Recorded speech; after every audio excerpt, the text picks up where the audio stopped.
नमस्कार मंडळी, welcome back आपल्या मराठी यूट्यूब चॅनलला। तर खूप वेळाने आपण एक व्लॉग घेऊन आलो तुमच्या सगळ्यांच्या भेटीसाठी। तर ती जागा खूप फेवरेट जागा आहे, माझी आवडती जागा आहे। तर तुमची असेल तर एकदा नक्की कमेंट करून सांगा आपण कुठे चाललो आहे, कोण कोण चाललो आहे हे मी तुम्हाला पुढे दाखवेनच। आणि पूर्ण व्हिडिओ बघा, स्किप करू नका। तर आता आम्ही मलाडला आहोत, पुष्पाबागला। तर मंडळी आम्ही मलाडवरून सकाळी 5:30 वाजता निघालो होतो आणि आता वाजले आहेत ऑलमोस्ट 6, 6:30, पावणे 7 झालेले आहेत। तर आम्ही 1 तासात मानपूर टच केलेला आहे। मानपूरला आम्ही आता जस्ट लेफ्ट मारला। तुम्ही सकाळचा नजारा बघू शकता किती सुंदर आहे। आम्ही जेव्हा मलाडवरून निघालो तेव्हा एवढी थंडी नव्हती, पण आता जस्ट थोडंसं जोगेश्वरी लागल्यावरती, आपलं कोरेगाव जोगेश्वरी लागल्यावर आधीचा पट्टा क्रॉस झाल्यानंतर थंड लागतं, त्यानंतर परत नॉर्मल होतं। पण इकडे जसं आम्ही आता मानपूर क्रॉस केला इकडे थंडी वाजायला स्टार्ट झालेली आहे। तर आता मे बी मला वाटतं वाशी आणि पनवेलला तर खूपच थंडी असेल। तर बघू आपण सकाळचा नजारा खूप भारी वाटतोय, तुम्ही बघू शकता। आणि आम्ही ऑलमोस्ट 1 तासात मानपूरला क्रॉस केलं। तर आता बघू।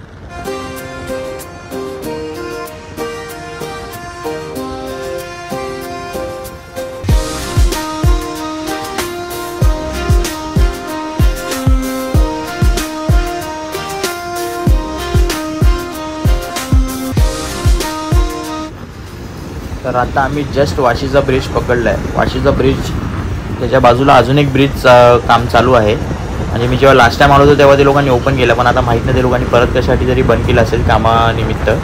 तर तो ब्रिज पण खूप मस्त आणि स्मूथ बनवला, पण साईडने थोडी फेन्सिंग ते लोकांनी हायटेड ठेवले। तर सकाळचं व्ह्यू म्हणजे मनात एकदम भरलं आणि खूप मस्त वाटतं। सनराईज आणि जे झालं आहे, जे लॅम्पचे लोकांनी रोडला लावले ते खूप क्लास वाटतात आणि खूप सुंदर वाटतात बघायला पण, आणि मस्त आहे व्ह्यू, एकदम एन्जॉय करण्यासारखा व्ह्यू आहे।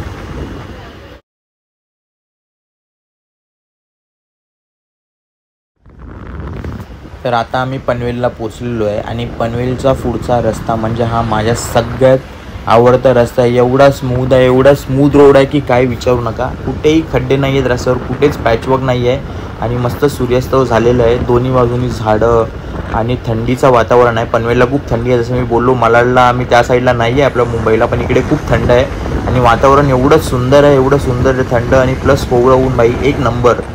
आणि ह्या राईडला आहे माझ्यासोबत माझी खास व्यक्ती, माझ्या खूप जवळची व्यक्ती आणि माझा सपोर्ट सिस्टम म्हणजे मेन जी म्हणजे की माझी आई। तर मी आणि आई चाललो आहे एका लोकेशनला। हे लोकेशन तुम्हाला पुढे दिसेलच, पण हा व्ह्यू तुम्ही बघा भाई, एक नंबर आहे आणि खूप मस्त वाटतंय। सकाळी आम्ही निघालो आहे ना, झोप मोड झाली आहे पण झोपेचा काही अफसोस नाही आहे, एक नंबर आहे। तर आता जस्ट आपला खंडाळा घाट सुरू झालेला आहे आणि खोपोली क्रॉस केल्यानंतर आता जस्ट घाटाला सुरुवात झालेली आहे। तर आम्ही फक्त एक ब्रेक घेतला होता, खालापूरला आम्ही थांबलो होतो, जिथे बिकानेरचा जो मेन स्पॉट आहे आपला, पालीला आपण इमॅजिकासाठी राईट मारतो त्या स्पॉटला आम्ही थांबलेलो, थोडा एक चहा मारला आणि आता निघालो आहे। तर आता वरती थांबू, जिथे आपला मेन स्पॉट, जिथे फोटोज वगैरे आपण काढतो, मॅन्डेटरी स्टॉप जिथे आहे लोणावळ्याचा, वरती सगळेजण जिथे थांबतात। तर कुठेच म्हणजे गर्दी पण नाही आणि खूप मस्त वाटतं आहे, कारण आम्ही ऑफ डेला निघालो आहे, वेडनेसडे आहे, तर खूप मस्त वाटतं आहे, तो गर्दी नाही आहे बिलकुल। आणि बघू आता लोणावळ्यात गर्दी आहे का, कारण तिकडे एनी टाईम एनी वे गर्दी असते।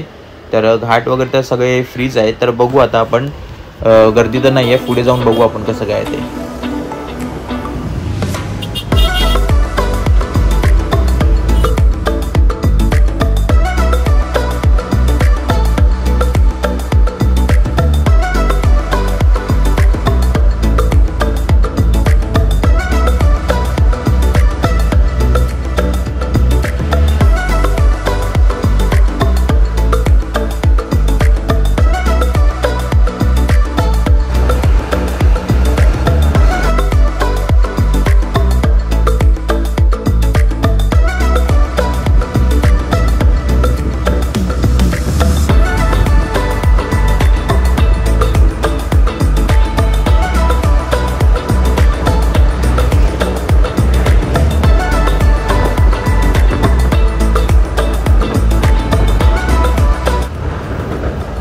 तर मंडळी मी तुम्हाला लोणावळ्यातली एक अशी जागा दाखवणार आहे, जी खूप म्हणजे खूप क्वचित लोकांना माहिती असेल। तर ती जागा मी तुम्हाला नक्कीच दाखवेन आणि खूप सुंदर जागा असेल। तुम्ही नेक्स्ट टाइम जेव्हा पण याल तेव्हा तुम्ही ती जागा त्या जागेवर तुम्ही गेल्याशिवाय राहणार नाही, एवढी सुंदर जागा आहे। तुम्ही परत जाल, जेव्हा तुम्ही लोणावळ्याला जाल तेव्हा त्या जागेवर तुम्ही नक्की व्हिजिट द्याल। तर ती जागा बघण्यासाठी तुम्ही व्हिडिओला स्टे ट्यून राहा, थोडा पण स्किप करू नका, व्हिडिओ पूर्ण बघा शेवटपर्यंत.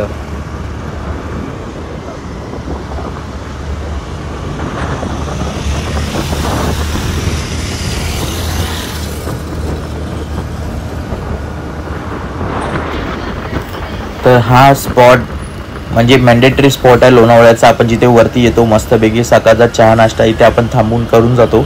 आणि संध्याकाळचं जर आपण आलो कधी सनसेटच्या टायमाला तर मॅगी खाल्ल्याशिवाय तर इथून कोणीच जात नसेल, मला तरी असं वाटतं.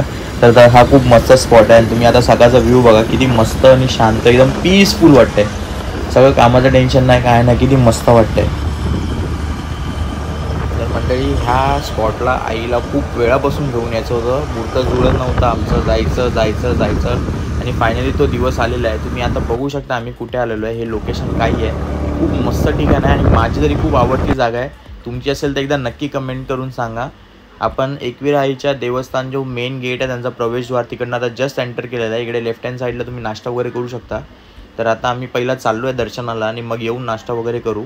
तर इथून ऑलमोस्ट 1 किलोमीटर आत आलात की तुम्हाला रस्ता दिसेल, जो 2 सोर्स आहेत. एक तुम्हाला जर प्रॉपर खालून पूर्ण पायऱ्या घेत असेल तर तुम्ही खालून जाऊ शकता, आणि हा जो रस्ता दिसतो आहे हा तुम्ही हाफ वेनी गाडी घेऊन जाऊ शकता, म्हणजे तुमच्या हाफ पायऱ्या तुम्ही स्किप करू शकता. तर हा खूप इझिएस्ट वे आहे मला वाटतं, आणि आम्ही पण तेच करणार आहोत. कारण आईच्या पायाच्या त्रासामुळे आम्ही तर स्कूटी घेऊन वरतीच जाणार आहोत. तर त्या पायऱ्या थोड्या स्किप होतील, आणि जे यंगस्टर्स वगैरे आहेत ते सगळे ते गाडी खाली लावून म्हणजे खालून प्रॉपर खालच्या पायथ्याच्या मंदिरापासून ते लोक चालत जातात. तर तुम्ही बघू शकता. जर तुम्ही कार घेऊन आलं तर तुमच्याकडनं पावती खाल्ली जाते 40 ते 50 रुपयाची, पण बाईकला कोणती पावती नाही आहे, काही नाही आहे. दुकानं पण ओपन होतात, आणि इकडे राईट हँड साईडला वॉशरूमची वगैरे सोय आहे चांगली. तर आता आपण फायनली पोचलो आपल्या लोकेशनला, तर बघू.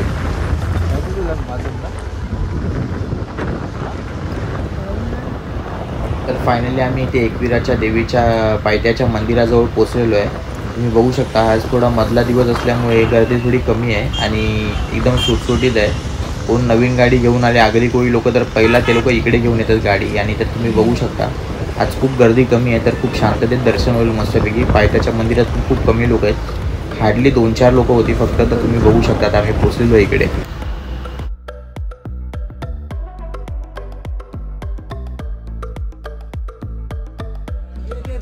तर जो मी तुम्हाला रस्ता दाखवला मागाशी, जो हाफ वे मी तुम्हाला बोललो, त्या हाफ वेनी खूप इझी होतं, कारण ऑलमोस्ट 300 ते 350 पायऱ्या, त्यातल्या 100 पायऱ्या स्किप होतात.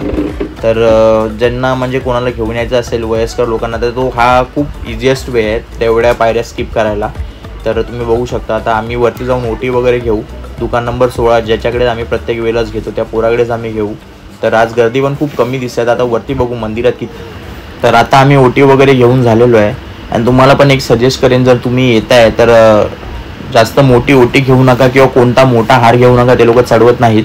तर ते लोक जर तुम्ही नॉर्मल ओटी घेतात तर ॲटलिस्ट ते लोक दाखवतात, पण मोठा हार वगैरे घेतला तर ते लोक फक्त टच करून तिथे देतात, तो चढवतही नाही. तर तुम्ही जास्त मोठा काय घेऊ नका हार वगैरे, ओटी वगैरे.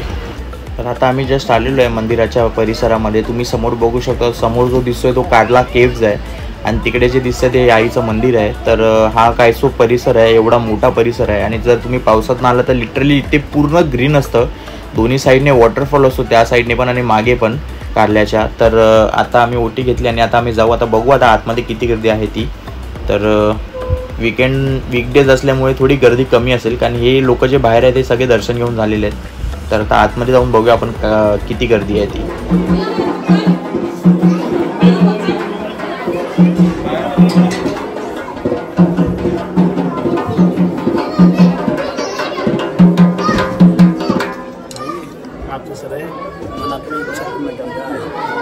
खाली बघा.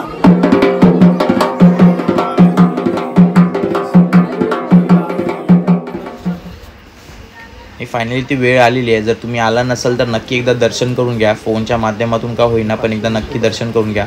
थोडीशी गर्दी भेटली, एकदम हलकीशी, जी की नाकी बरोबर आहे, पण खूप मस्त वाटतंय. आरती आता जस्ट झाली म्हणून तुम्ही बघू शकता किती सुंदर वाटतंय.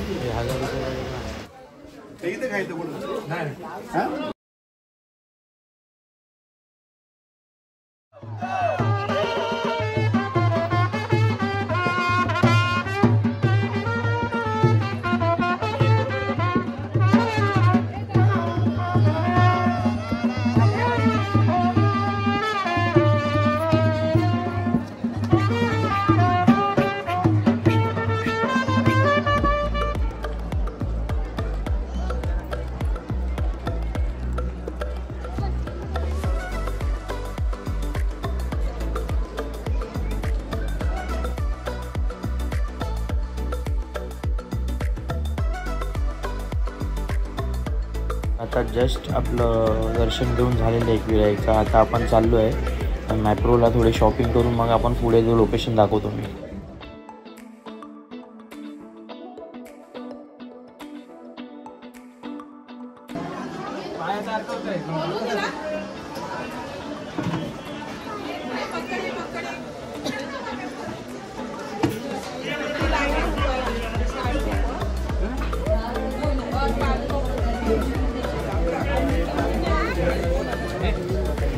तर मंडळी फायनली हीच ती जागा आहे ज्याची मी खूप आतुरतेने वाट बघत होतो तुम्हाला सांगायची.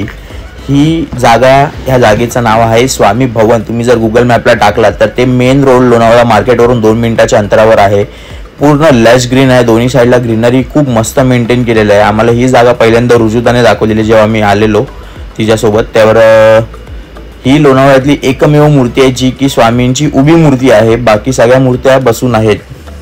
तर तुम्ही बघू शकता इथे झाडं वगैरे किती मस्त मेंटेन केले आहे लोकांनी. आणि जर तुम्ही गुरुवारचा आला तर मे बी इथे काहीतरी भंडारा असतो तर तुम्ही त्याचा आस्वाद घेऊ शकता जर तुमच्या नशिबात असेल तर. पण तुम्हाला मी मूर्ती दाखवतो, तिकडे फोटो कॅमेरा काही अलाउड नाही आहे, तरी पण मी एक छोटासा शॉट घेतला आहे तुमच्यासाठी. तर तुम्ही बघून घ्या मूर्ती किती सुंदर आहे. फुटची साईड बंद असेल तर तुम्ही ऑलवेज बॅक साईडने जावा. हा डोर असतो लेफ्ट हँड साईडवरून जायला, तुम्ही इथून प्रवेश करू शकता. तर इथून आता राईट साईडला आतमध्ये त्या बोर्डाच्या इथून आत जायला, चप्पल मागे काढून आत जाऊ शकता तुम्ही. तर इथून तुम्ही बघू शकता किती सुंदर मूर्ती आहे स्वामींची उभी आणि एकदम शांत आहे. गाभारा तुम्ही लेडीज आणि जेंट्सला वेगळं वेगळं आहे बसायला. तर मंडळी तुम्हाला ही जागा माहिती होती का लोणावळ्यातली स्वामींच्या मठाबद्दल? जर ज्यांना माहिती असेल त्यांनी एकदा सांगा. आणि हा संपूर्ण ब्लॉग तुम्हाला कसा वाटला एकदा नक्की कमेंट करून सांगा. लाईक करा, शेअर करा, सबस्क्राईब करा आणि बेल आयकॉनला हिट करायला विसरू नका. आता फूडचा ब्लॉग असणार आहे आपला, खूप मस्त ब्लॉग असणार आहे जो की कोकणातले आपले 2 सगळ्यात मोठे सण शिमगा आणि गणपती. तर गणपती झाला आता, शिमगा होळीचा सण आलेला आहे. तर आता पुढचा ब्लॉग आपला होळीचा असेल. तर स्टे ट्यून राहा चॅनलला आणि लाईक करा. चला घेऊया तुमचा राम राम.